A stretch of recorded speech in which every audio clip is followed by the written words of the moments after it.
Monseigneur Lefebvre, la messe de toujours, partie 2. Confiteor. La prière du Confiteor.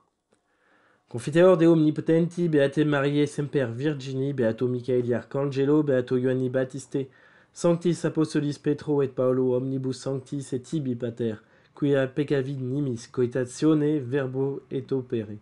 Mea culpa, mea maxima culpa.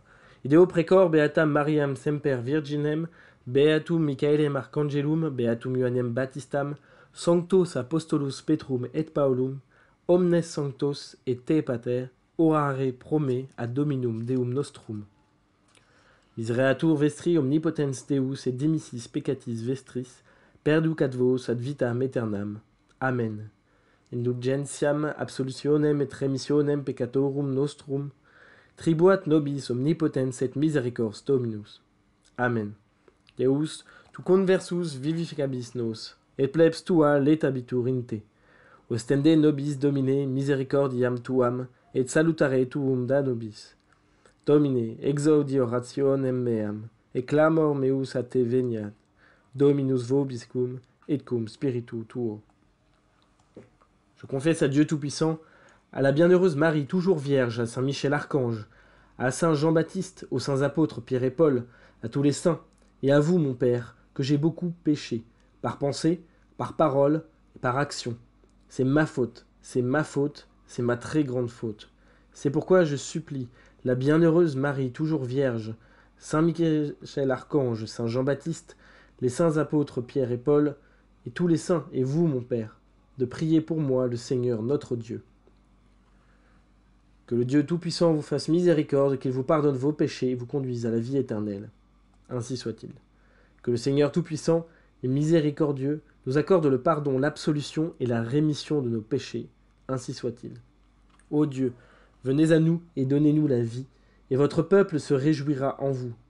Seigneur, montrez-nous votre miséricorde, et accordez-nous vos grâces salutaires. Seigneur, écoutez ma prière, et que mon cri parvienne jusqu'à vous. Le Seigneur soit avec vous, et avec votre esprit. Tout homme est pécheur, il doit le reconnaître. La liturgie traditionnelle, telle que l'Église nous l'a léguée depuis des siècles et des siècles, est une admirable école d'humilité. Nous le voyons dans les gestes et les actions, les prostrations, les génuflexions, les inclinations. Ce sont autant de manifestations de notre humilité, de notre révérence d'abord vis-à-vis de Dieu. Par exemple, c'est une coutume dans la liturgie que le prêtre, au début de la messe, s'incline au moment du confiteor. Il s'incline comme le publicain, les yeux baissés vers la terre, en disant « Seigneur, ayez pitié de moi, parce que je suis un pauvre pécheur. » Nous aussi, nous sommes pécheurs. La première épître de Saint Jean est très claire à ce sujet. Si nous disons que nous sommes sans péché, nous nous séduisons nous-mêmes, et la vérité n'est point en nous. Si nous confessons nos péchés, Dieu est fidèle et juste pour nous les pardonner et pour nous purifier de toute iniquité. Si nous disons que nous sommes sans péché, nous le faisons menteur et sa parole n'est point en nous. Mes petits enfants, je vous écris ces choses afin que vous ne péchiez point. Et si quelqu'un a péché, nous avons un avocat auprès du Père, Jésus-Christ le juste. Il est lui-même une victime de propitiation pour nos péchés, non seulement pour les nôtres, mais pour ceux du monde entier. Saint Thomas se demande s'il faut nous rappeler que nous sommes pécheurs. Pourquoi nous rappeler que nous sommes pécheurs? Ne vaudrait-il pas mieux l'oublier? Saint Thomas répond « Nous ne devons pas nous rappeler les péchés concrètement et individuellement, mais nous rappeler notre état de pécheur. Nous devons nous les rappeler toujours, et même les âmes les plus parfaites se sont toujours souvenues qu'elles étaient pécheresses. Elles ressentaient dans leur nature toutes les conséquences du péché. Elles en souffraient, et c'était toujours une raison pour elles d'être plus ferventes, d'être plus contemplatives de la passion de notre Seigneur, d'être plus attachées à la croix de notre Seigneur pour être plus parfaites. On le voit dans toutes les vies de saints. Les saints sont toujours considérés comme pécheurs. Mais enfin, c'est exagéré, ils n'étaient pas si pécheurs que cela. Mais justement, ils s'en approchaient tellement près de Dieu qu'en se souvenant de leurs petites peccadilles, ils trouvaient que c'était beaucoup trop. Ils les regrettaient donc infiniment, et toute leur vie ne leur semblait pas suffisante pour regretter ce qu'ils avaient pu faire comme peccadilles devant la bonté de Dieu, devant l'amour de notre Seigneur pour eux. Un peu comme quand on approche un tableau bien éclairé, on en voit les défauts, tandis que si on s'éloigne, on ne les voit plus aussi nettement. Quand notre âme s'approche davantage du bon Dieu, de notre Seigneur, alors nos défauts apparaissent plus grands. Tout au long de la Sainte Messe, les prières nous rappellent que nous sommes pécheurs, pour appeler les grâces du bon Dieu, pour appeler la miséricorde de Dieu sur nous. Une vertu que nous devons rechercher et qui nous est tellement conseillée par les prières de la Sainte Messe, c'est la contrition intérieure, que les anciens auteurs spirituels appelaient la componction. La componction, c'est la contrition habituelle qui consiste à voir toujours le péché devant nous. Mon péché est toujours devant moi. Peccatum meum contra me est semper. Disons-nous dans le Miserere, le psaume 50. Cela ne nous abaisse pas. Nous ne croyons pas que c'est pour nous abaisser que l'Église nous demande ses vertus, mais c'est pour notre sanctification et pour nous mettre dans la réalité de la vie spirituelle, dont Marmiton le dit très bien, après saint Thomas, celui qui vivrait dans cet état de componction habituelle éviterait beaucoup de péchés, parce que ce regret continuel du péché et cette attitude intérieure vis-à-vis de l'état de pécheur dans lequel nous sommes éloignent évidemment du péché. Si nous regrettons le péché, si nous en avons une véritable contrition, nous en avons horreur. Et donc, nous avons ce sentiment, cet instinct, je dirais un instinct de mépris, de rejet du péché.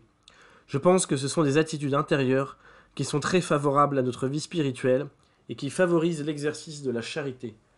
Car nous ne faisons pas pénitence pour faire pénitence.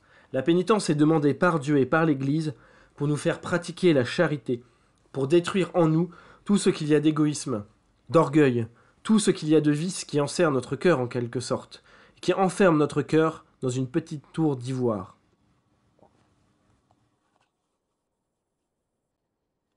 La prière Aufer a nobis. Oremus. Aufer a nobis quesimus Domine, iniquitates nostras, udat sancta sanctorum puris mereamur mentibus introire, per Christum Dominum nostrum. Amen. Prions. Purifiez-nous de nos fautes, Seigneur, pour que nous puissions approcher du Saint des Saints avec des âmes pures par le Christ notre Seigneur. Ainsi soit-il. C'est dans de profonds sentiments d'humilité et avec un grand désir de sainteté qu'il convient de monter à l'autel. Au cours de la messe, l'Église invite le prêtre à revêtir des dispositions d'humilité. Ceci est manifeste dans les prières que le prêtre dit à voix basse en montant à l'autel. Aufer a nobis, délivrez-nous de nos iniquités. Ora muste Domine. Nous vous prions, Seigneur, de daigner pardonner tous mes péchés. La vertu d'humilité, si essentielle aux chrétiens, est la base même de toutes les vertus, parce qu'elle nous porte à l'adoration, et elle est le résultat de l'adoration. C'est ce que dit très clairement saint Thomas. Celui qui est humble l'est parce qu'il se trouve toujours en présence de Dieu. Il cherche à être toujours en présence de Dieu, et cette vie en présence de Dieu le rend humble, et lui fait prendre conscience continuellement de son néant, qu'il n'est rien et que Dieu est tout. Cette vertu d'humilité correspond parfaitement à l'adoration que nous devons avoir vis-à-vis de Dieu. Saint Paul dit bien que si nous croyons être quelque chose, comme nous ne sommes rien, nous sommes dans l'illusion. Comme il n'est rien, il se fait complètement illusion. Tout est dans les mains de Dieu. Si Dieu le voulait, si notre Seigneur disait « celui-là, je l'abandonne », nous repartirions dans le néant, nous n'existerions plus. Immédiatement, à l'instant même, nous disparaîtrions, nous ne serions plus de ce monde. Alors, dans la mesure où nous disposons de nous sans référence à notre Seigneur, nous vivons dans l'illusion. Il en est de même si nous croyons être quelque chose par nous-mêmes. Si nous étions quelque chose par nous-mêmes, nous serions Dieu, parce que si nous nous donnions ne serait-ce qu'une petite partie de notre existence, nous nous la donnerions toujours. Nous l'aurions toujours eue et nous serions Dieu. Le simple fait que nous ne pouvons pas nous donner cette existence prouve qu'elle ne vient pas de nous, qu'elle est donnée par quelqu'un d'autre, par notre Seigneur, par Dieu. La vertu d'humilité n'est pas une vertu nécessaire uniquement du fait que nous sommes pécheurs. Toute créature doit être humble. Notre Seigneur était humble. Apprenez de moi, dit notre Seigneur, que je suis doux et humble de cœur. Donc, l'humilité n'est pas une vertu que nous devons essayer d'acquérir uniquement parce que nous sommes pécheurs. Sans doute c'est un motif de plus, et un motif qui est très important, de nous humilier encore davantage à cause de nos péchés. Mais déjà, le simple fait que nous sommes des créatures demande de nous placer comme des créatures vis-à-vis de celui qui nous a créés, vis-à-vis de Dieu. Ici-bas, nous ne voyons pas la place que tient Dieu. Au ciel, nous nous rendrons compte que rien, vraiment rien, ne subsiste sans Dieu. Par conséquent, les créatures ne sont rien par rapport à Dieu, absolument rien sans Dieu. Dieu pourrait faire des millions et des millions Des milliards de mondes comme celui qu'il a fait. Il n'y a pas un insecte, pas une feuille, pas une fleur, pas une chose qui ne s'épanouit, qui ne se fait sans qu'il soit présent. C'est lui qui fait toutes ces merveilles que nous connaissons. Tout ce que nous sommes, c'est au bon Dieu que nous le devons. Par ailleurs, l'humilité n'est pas une vertu simplement destinée à nous rabaisser en quelque sorte, à nous diminuer. Elle n'est pas destinée à nous étouffer, à nous écraser, pas du tout. Voici comment on peut définir l'humilité.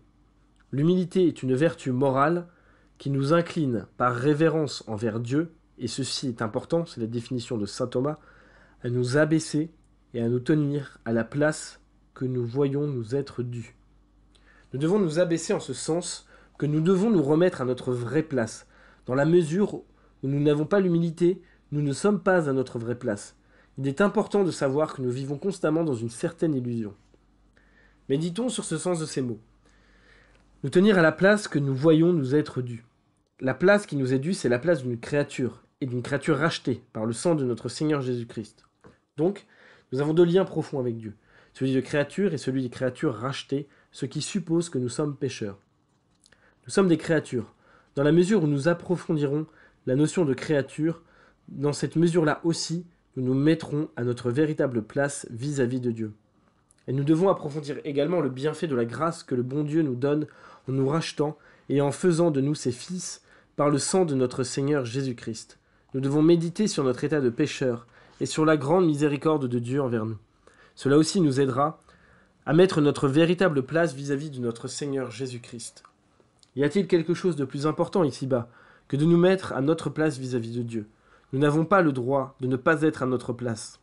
Enfin, l'humilité marche nécessairement de pair avec la charité, et le degré le plus proche de la perfection de l'humilité est aussi celui qui est le plus proche de la charité parfaite. Le degré le plus élevé de l'humilité, c'est la charité. Nous recherchons l'humilité pour atteindre la charité, pour être dans l'état de charité. Nous ne recherchons pas la lutte contre le péché, pour la lutte pour elle-même. Nous recherchons la lutte pour arriver enfin à la vraie charité envers Dieu et envers le prochain. Le but, c'est la charité, c'est l'union à Dieu, l'union à notre Seigneur. Le baiser à l'autel. Oramus te Domine per merita sanctorum tuorum quorum reliquiae ixunt et omnium sanctorum ut indulgere digneris omnia peccata mea. Amen. Nous vous prions, Seigneur, par les mérites de vos saints dont les reliques sont ici, et de tous les saints, de daigner me pardonner tous mes péchés, ainsi soit-il. En récitant la prière Oramus te, le prêtre baise l'autel qui contient une pierre renfermant les reliques des martyrs. Dès le IVe siècle, les papes ont demandé que les autels soient consacrés. Les pierres d'autel consacrées sont l'image de Jésus-Christ lui-même. Il y a 5 croix incrustées dans ces pierres d'autel. Ces croix représentent les 5 plaies de notre Seigneur, puisque c'est Jésus-Christ lui-même qui est l'autel du sacrifice. Par ailleurs, le petit tombeau dans la pierre d'autel renferme les reliques de saints martyrs. Les reliques sont celles de saints qui ont versé leur sang pour notre Seigneur. Ainsi, le souvenir du sang versé par les martyrs, uni au sang de notre Seigneur sur nos autels, rappelle la passion de notre Seigneur et son sacrifice. Le symbolisme est magnifique, n'est-ce pas? Il nous rattache au sacrifice de notre Seigneur et à nos autels. Nos autels doivent être le cœur de notre vertu de religion, le grand acte de cette vertu étant le sacrifice. Les reliques des martyrs sont une évocation admirable qui nous encourage justement à offrir nos vies avec celles de notre Seigneur, comme l'ont fait les martyrs.